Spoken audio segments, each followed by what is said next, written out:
Gostaria de convidá-los para se colocarem de pé mais uma vez. Nós vamos ler junto, não sei se está ali o tema, está. Vamos ler junto o tema do nosso retiro. É um tema muito desafiador para nós, né? Porque a santidade é um princípio inerente de todo crente. Só é verdadeiramente crente aquele que verdadeiramente se tornou santo. Então falar sobre isso é um desafio muito grande. Vamos ler todos juntos? 1, 2, 3. Seguir a paz com todos e a santificação, sem a qual ninguém verá o Senhor. Vamos ler mais uma vez, mas com toda a nossa força, com todo o nosso vigor. 1, 2, 3. Seguir a paz com todos e a santificação, sem a qual ninguém verá o Senhor. Podem se sentar.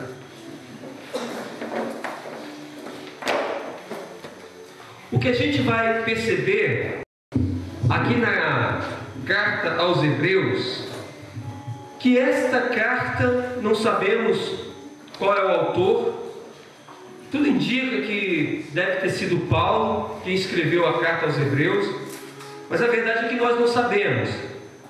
Mas o que o contexto geral da carta está dizendo é sobre a santificação, está nos exortando a buscar uma vida de santificação diante do Senhor. E o autor nos chama, nos convoca, nos desafia para essa luta espiritual, para essa batalha que nós temos de ser santo. A gente vai aprender no livro de Hebreus que é Deus quem nos santifica, mas nós, como cristãos, como crentes, nós cooperamos nessa santificação. É a única coisa então que nós cooperamos com Deus. Ou seja, Deus nos santifica, mas há um esforço nosso para que isso aconteça na nossa vida. Então, o que a gente vai perceber aqui como proeminência nesta carta aos Hebreus é que o autor está nos convocando para batalhar pela santificação, está ao mesmo tempo nos orientando de como ser bem-sucedido nessa luta, de como vencer as tentações, de como vencer essa batalha espiritual entre o espírito e a carne, entre a alma e o corpo. E a gente, somos da igreja presbiteriana, nós temos a doutrina reformada, dentro da doutrina reformada, a doutrina da predestinação. Ou seja, nós acreditamos que fomos predestinados desde antes da fundação do mundo para a salvação. E isso nos alegra muito, porque Deus teve que predestinar, Deus teve que nos escolher primeiro, porque se contasse comigo e com você, nós jamais escolheríamos a Deus. Se contasse comigo e você para ser santo, eu e você jamais nos tornaríamos santos, porque nós pecamos e decaímos da presença de Deus. Portanto, Deus nos escolheu e é Ele quem nos santifica. Todavia, Ele nos deu condições, com a sua morte na cruz, com aquilo que Ele venceu em nosso lugar, Ele nos deu condições de nós nos santificarmos também, de nós conseguirmos ser santo mesmo diante do pecado. E a doutrina da predestinação contempla a santificação e a glorificação. Ou seja, a predestinação contempla a santificação no tempo presente. Isto é, hoje, agora, eu e você podemos ser santos.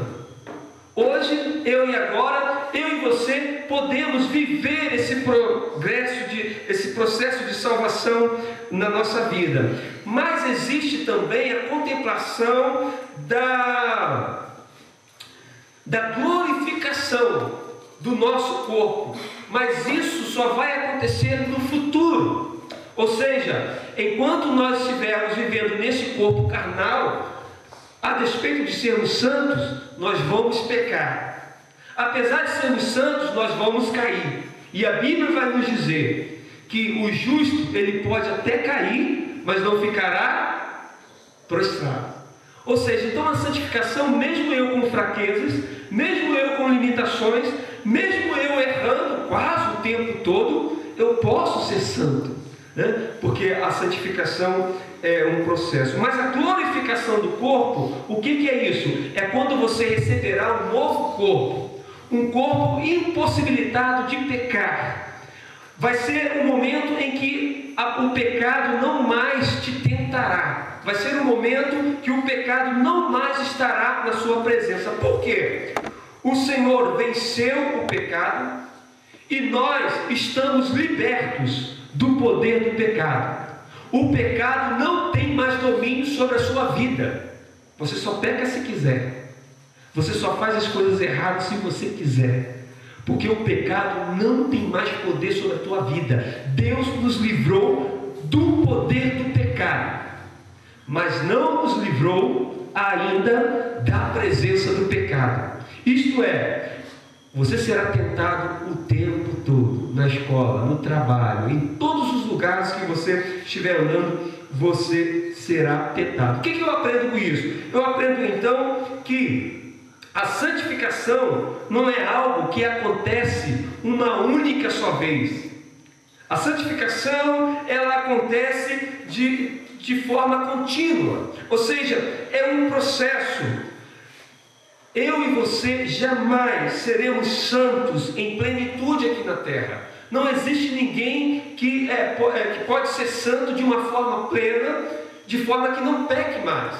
Eu e você pecaremos o tempo todo, mas na ressurreição, eu e você receberemos um novo corpo, e esse corpo será impossibilitado de pecar, será como o corpo ressurreto de Jesus Cristo, e então nós vamos para o céu e nunca mais haverá pecado, e então seremos santos na sua plenitude. Por esta razão, eu convido você a aprender hoje, para aprendermos hoje a diferença que se tem entre justificação, regeneração e santificação. Ou seja, a justificação, ela acontece e aconteceu uma vez só. Jesus nos justificou lá na cruz do Calvário, diante de Deus, quando Ele pagou pelo meu e o seu pecado. Então, nós fomos justificados. Não há nada que nos condene. Mesmo que você tenha acabado de pecar aí algumas horas atrás, você está justificado, porque a justificação acontece uma vez só. Mesmo amanhã, se você pecar outra vez, você já foi justificado. Você terá apenas uma obrigação de se arrepender. E se você é um escolhido, você vai se arrepender do seu pecado. E você já foi justificado. Portanto, a justificação acontece em um momento só. Já aconteceu. A regeneração, ela também acontece em um momento só, um momento único. Quando você ouviu a palavra de Deus, quando você foi tocada por Deus no seu coração, quando as máscaras caíram, quando as vendas dos teus olhos romperam e você viu a verdade, então o seu coração mudou, a sua mente mudou, e ali você passa a ser regenerado, porque você ouviu a voz de Deus e entendeu a verdade e aceitou a verdade. Ali começou então a regeneração, ali você foi regenerado, mesmo que você se desvie depois, mesmo que você caia depois, mas você já foi regenerado, porque o justo pode até cair, mas ele não ficará prostrado. Agora, a santificação, ela é diferente. Ela não acontece uma única só vez, como já disse, ela é um processo. Ou seja, eu e você não temos que lutar pela nossa salvação. Eu e você não temos que lutar pela nossa salvação, mas nós lutamos pela nossa santidade. A salvação, você já está salvo.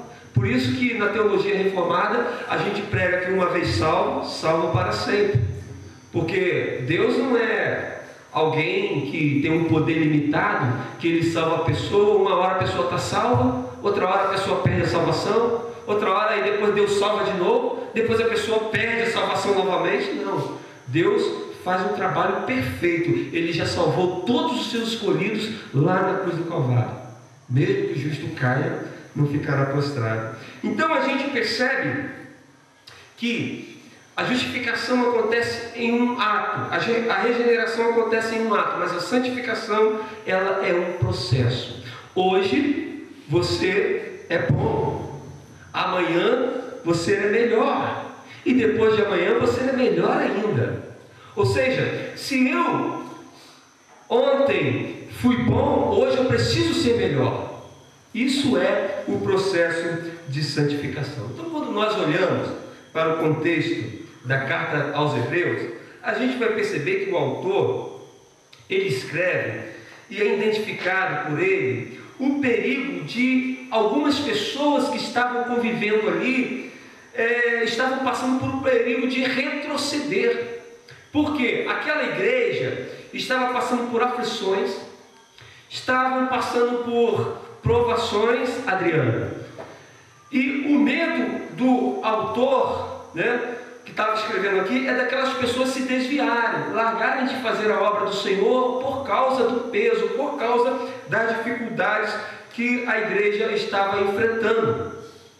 Então, o autor começa a exortar aquelas pessoas a prosseguirem na caminhada cristã, a não desistirem da santidade, a não desviar do caminho do Senhor. E aí a gente percebe que o conteúdo dessa carta está recheado de ensinamentos e palavras de incentivo a uma vida perseverante na santidade, uma vida perseverante na comunhão. O que estava acontecendo naquela igreja ali também, desta época, é que as pessoas estavam tendo muitos conflitos, havia uma guerra dentro da igreja. Então, o autor, você vai perceber, por exemplo, no versículo 2, do capítulo 12, desse mesmo capítulo, lá no começo, você vai ver no versículo 2, que o autor diz para a igreja olhar para Jesus.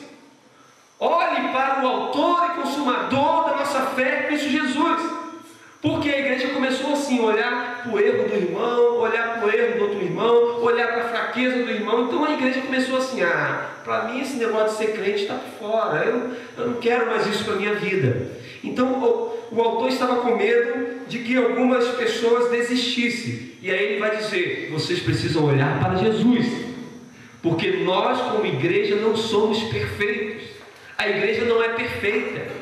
As pessoas têm limitações, as pessoas têm fraquezas, as pessoas são diferentes uma das outras. E portanto o nosso foco precisa estar em Jesus. E aí você vai perceber dentro desse contexto, se você voltar lá no capítulo 11, por exemplo, de Hebreus, você vai perceber que este capítulo 11 é conhecido como a galeria dos heróis da fé. Porque neste capítulo 11, os 40 versículos que estão ali aclarados nesse capítulo, nos apresentam as fantásticas proezas realizadas por esses heróis. E então o autor está apontando para esses heróis, dizendo para a igreja, olhe para essas pessoas. E você vai ver que diz assim, o versículo 12, Portanto, também vós, visto que temos a rodear-nos tão grande nuvem de testemunhas, desembaraçamo-nos de todo peso e de todo pecado que tenazmente nos assedia. Corramos com perseverança a carreira que nos está proposta. O que o autor está dizendo? Vocês precisam olhar para o capítulo 11. Vocês precisam olhar para esses heróis da Bíblia. Eles foram fiéis, eles permaneceram na fé. E, portanto, nós devemos tê-los como testemunhas, e seguirmos o mesmo passo. Então, você percebe que no capítulo 12 aqui, esse capítulo inicia com a palavra portanto, dando a ideia de que, da mesma forma que eles fizeram, nós devemos fazer também, ser testemunha da palavra do Senhor, de uma vida em santidade. Então o autor deixa claro que todos os nomes citados deram bom testemunho. Todos esses 16 heróis da fé que estão ali, tanto homens quanto mulheres, que estão aqui no capítulo 11 de Hebreus, eles deram bom testemunho. Então a igreja precisa olhar para essa testemunha. Ou seja, nós estamos cercados de testemunhas espirituais, pessoas que deram a vida pela obra de Deus, e também estamos cercados de testemunhas no mundo físico, onde as pessoas estão olhando para nós, e as pessoas estão querendo ver se nós estamos andando de acordo com a Bíblia, se nós estamos vivendo de acordo com o que nós pregamos, com o que nós falamos, com o que nós cantamos, porque o nosso testemunho, a nossa ação, a nossa atitude no dia a dia, dentro de casa, como esposo, como esposa, no colégio, entre amigos, no trabalho, o nosso testemunho fala muito mais alto do que a nossa própria fala, do que a nossa própria pregação, do que o momento que nós estamos aqui reunidos. Portanto, é isso que o autor está exortando a igreja nesta época. E você vai perceber então, na sequência do verso 1, quando ele diz: também nós, visto que temos a rodear-nos tão grande nuvem de testemunhas. Ou seja, o autor então está levando o olhar para a igreja, para aquelas pessoas que foram heróis da fé, para aquelas pessoas que militaram na obra do Senhor, sem desistir, sem retroceder, sem deixar os intempéries, os empecilhos atrapalhar a vida cristã e a santidade daquelas pessoas. Ou seja, irmãos, em todo tempo nós estamos rodeados de testemunhas.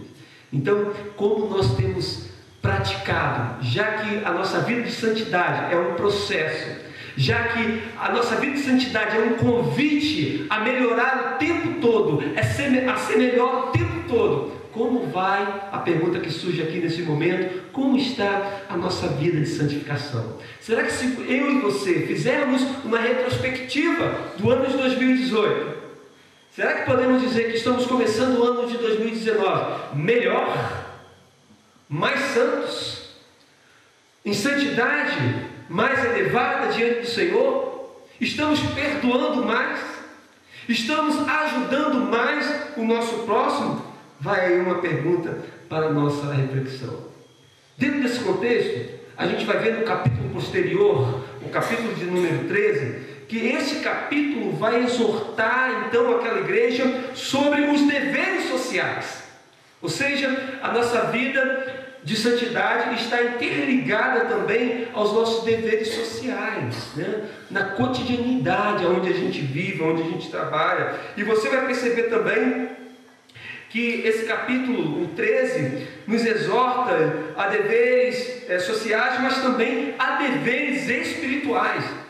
Como nós devemos proceder na nossa vida espiritual. E o capítulo 13 também vai nos dar algumas recomendações, vai nos dar algumas instruções, vai nos mostrar alguns caminhos que nós precisamos percorrer na nossa vida de santidade.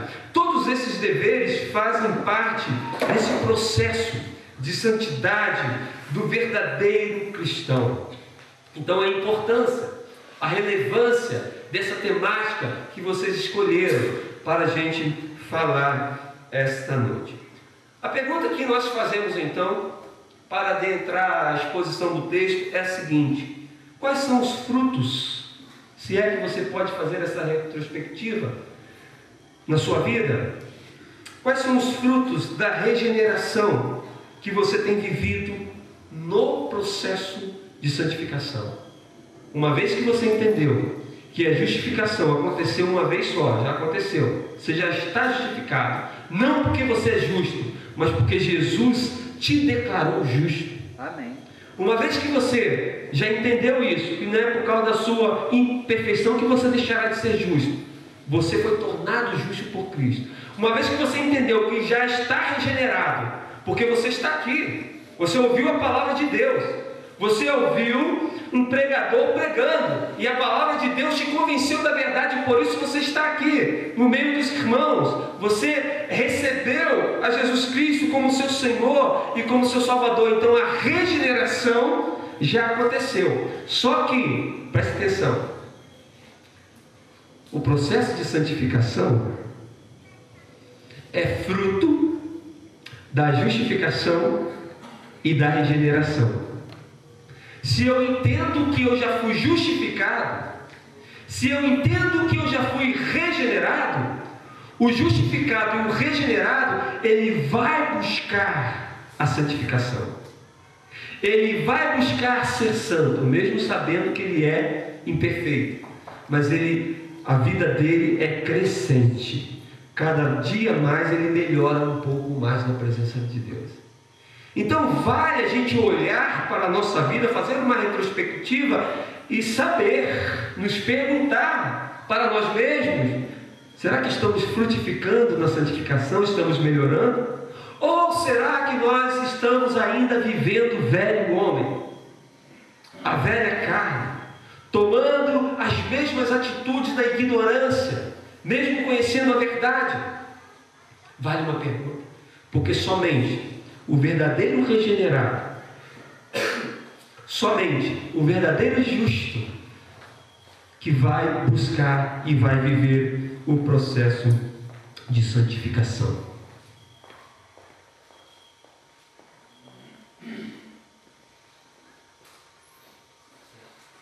Entendemos até aqui? Amém? Amém. Vamos olhar agora para o verso 14. Então vamos ler mais uma vez, por favor, todos juntos. 1, 2, 3. Segui a paz com todos e a santificação, sem a qual ninguém verá o Senhor. Então você percebeu que eu trouxe um contexto para você ficar dentro do texto, porque um texto sem contexto é pretexto para heresias. Então perceba que você entendeu o capítulo 11, adentramos o capítulo 12, e você percebeu que o capítulo 13 te disse.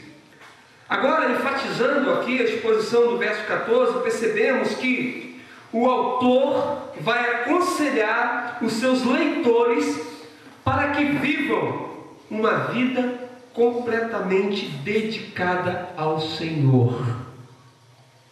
Essa é a ênfase do verso 14. Uma vida comprometida com Deus, uma vida de santidade. E aí a gente vai perceber que o verso começa dizendo o seguinte: antes de viver essa santidade, o verso nos mostra um caminho, e ele diz o seguinte: segui a paz.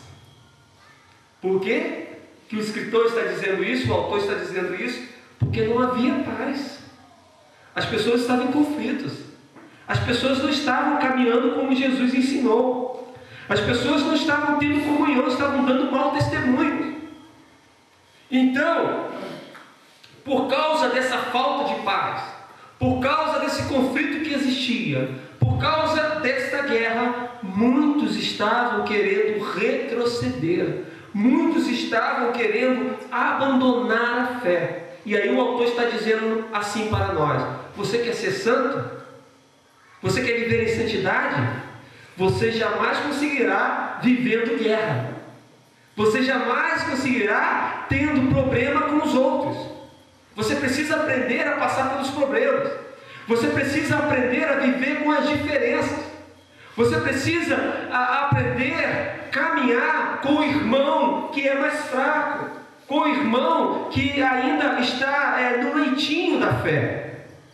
É isso que o autor está nos ensinando. Então ele nos ensina o seguinte: perceba que esse texto começa, esse verso começa com um imperativo, ou seja, está remetendo aqui àquela condição do capítulo 12, quando fala assim, desembaraçar-nos de todo o peso. No capítulo 12, portanto, também nós, visto que temos a rodear-nos tão grande nuvem de testemunhas, desembaraçando-nos de todo o peso e de todo o pecado. Perceba que aquela igreja estava com peso nas suas costas. E esse peso vem por causa do pecado. Uma igreja que está em guerra, irmãos que estão em conflito um com o outro, está vivendo um peso terrível. E ninguém vai conseguir ser santo. Então, este verso 14 aqui, seguir a paz, nos remete para o início do capítulo 12, quando o escritor diz: desembaraçai-vos de todo o peso e de todo o pecado. Então vai aqui o ensinamento, irmãos. Se eu e você queremos caminhar um processo de santificação, você primeiro precisa cessar a guerra. Seja no seu casamento, seja no grupo que você trabalha na sua igreja, seja na comunhão dos irmãos, seja no seu trabalho, seja onde você estiver. Enquanto você estiver vivendo em guerra, não há santidade, porque a ordem aqui é seguir a paz. Busque primeiro a paz. Então nós somos promovedores da paz, não de guerra. Você entende isso? Nós somos promovedores da paz e não de guerra.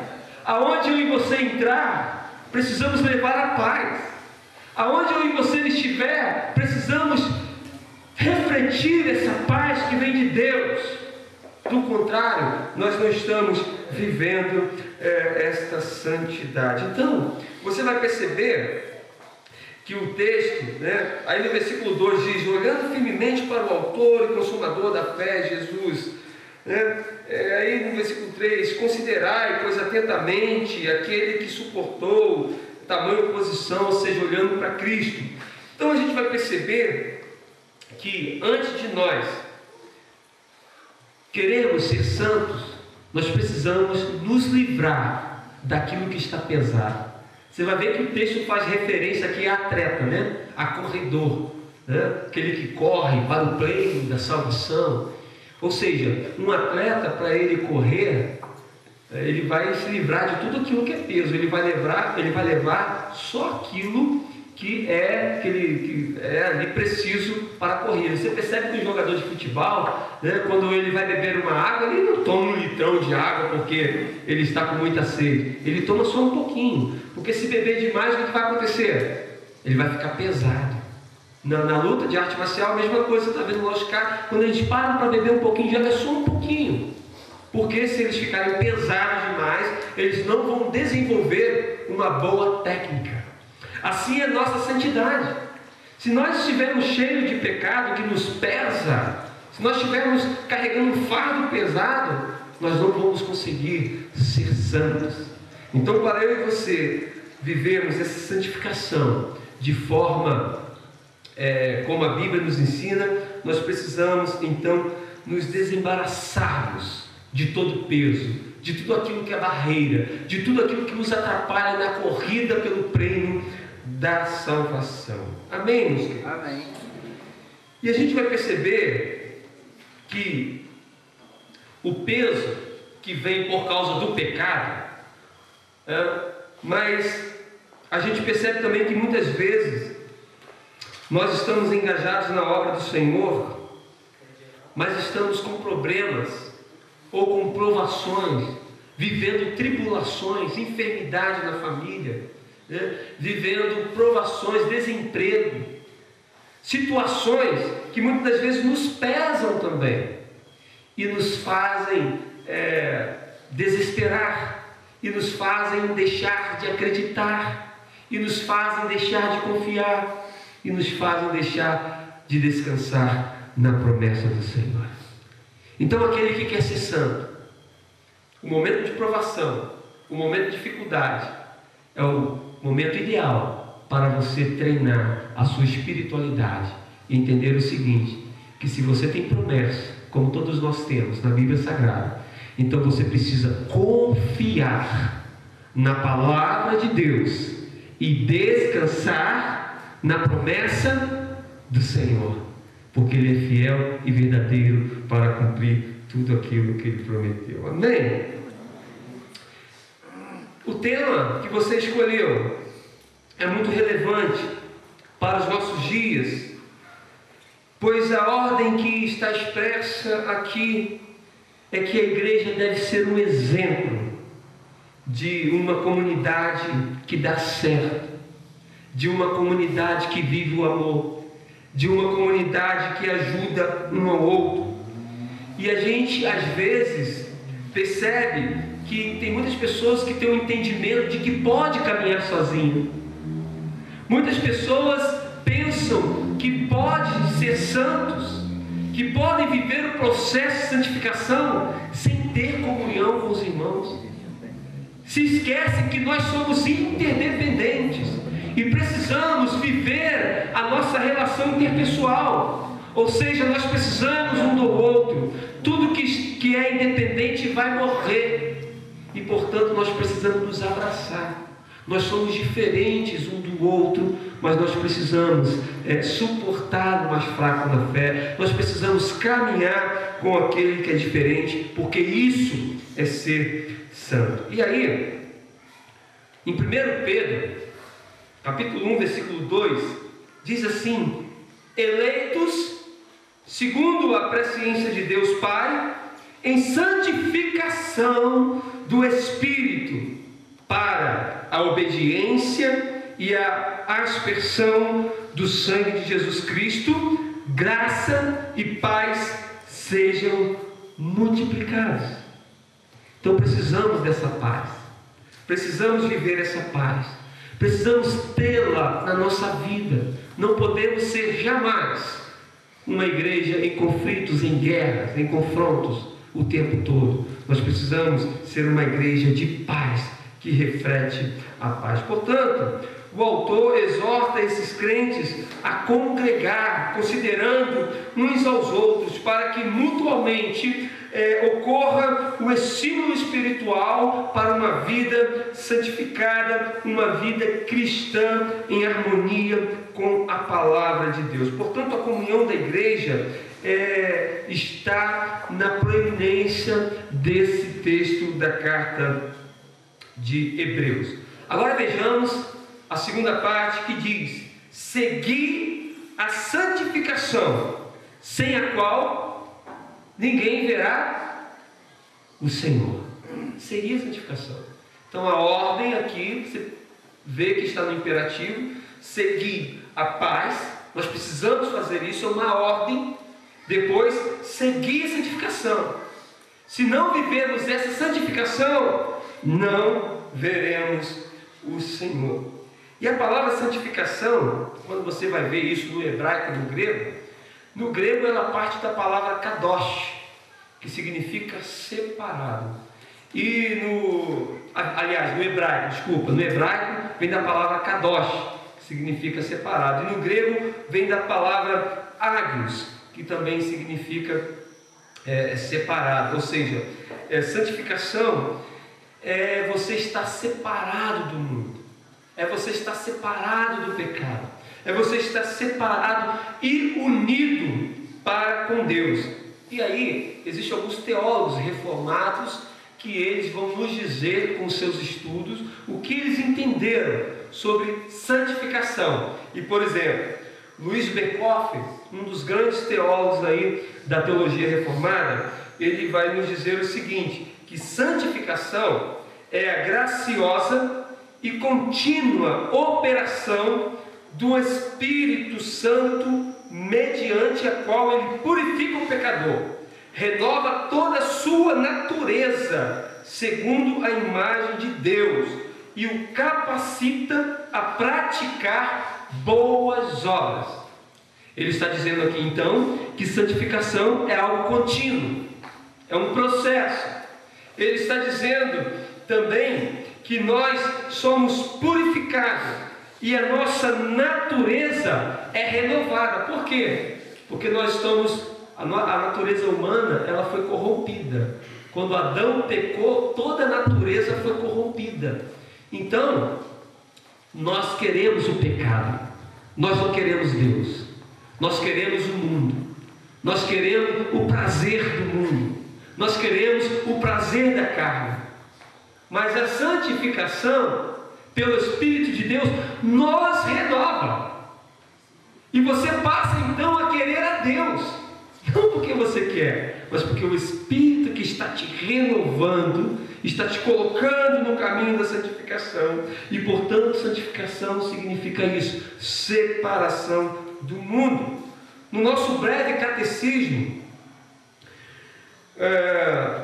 nas perguntas e respostas de número 35, diz o seguinte sobre a santificação: santificação é a obra da livre graça de Deus, pela qual somos renovados em todo o nosso ser, segundo a imagem de Deus, habitados a morrer cada vez mais para o pecado e a viver para a retidão. Isso é santificação. Se você não está crescendo dia após dia, melhorando dia após dia, você não está vivendo o processo de santificação. No processo de santificação, nós matamos o nosso eu todos os dias. Nós procuramos ser melhor todos os dias. E a gente vai ver também um outro teólogo chamado Rockman, também um teólogo reformado. Ele diz o seguinte sobre santificação: santificação é a operação graciosa do Espírito Santo que envolve a nossa participação responsável, por meio da qual, como pecadores justificados, Ele nos liberta da corrupção do pecado, renova toda a nossa natureza segundo a imagem de Deus e nos habilita a viver uma vida que é agradável a Ele. Aqui a gente percebe aqui sobre a questão da nossa participação responsável. Ou seja, a santificação nossa não depende só de Deus. E outra, a santificação não é uma mágica. Você agora simplesmente vai ser santo porque foi num culto que você sentiu a presença, que você chorou, que você se manifestou e agora você é santo. Não. A santidade é um processo que faz parte da sua responsabilidade. Você vai ser santo quando você estiver lá na presença do pecado, quando você estiver lá diante da tentação, quando alguém te ofendeu e você poderia arregaçar a manga do seu braço, mas você não fez isso, você se controlou, porque você está vivendo a santificação. Então, o Rockman, ele nos alerta, nos dizendo que nós temos participação responsável como pecadores justificados. Então, irmão, santificação é a separação do pecado para Deus. Sugere então pureza da alma, sugere então crescimento espiritual, sugere então uma nova vida, um novo proceder, uma forma de viver diante do Senhor. Versículo 10, para nós encerrarmos, do capítulo 12, diz assim: Deus, porém, nos disciplina para aproveitamento, a fim de sermos participantes da sua santidade. Então, muitas vezes nós vivemos situações que são disciplinas de Deus. Muitas vezes nós vivemos momentos ruins na nossa vida que são permissão de Deus para que nós venhamos a nos colocar de uma forma mais santa na sua presença, para que nós buscamos então, através da sua disciplina, sermos melhores na tua presença. Amém? Amém. O que nós aprendemos então nessa mensagem, nesse texto? Aprendemos que a comunhão da igreja é primordial para o desenvolvimento da nossa santidade. Se nós queremos pregar isso daí, se nós queremos trazer essa temática para o nosso retiro, mas não vamos viver em comunhão, não vamos buscar a paz, não vamos procurar ser melhores, não vamos sair daqui com o entendimento que precisamos melhorar todos os dias, e que hoje eu preciso ser melhor do que eu fui ontem, e que amanhã eu devo ser melhor do que sou hoje. Se nós não sairmos com essa ideia aqui formada, não adiantou nada. Então, é na comunhão da igreja que nos exortamos a viver em santidade.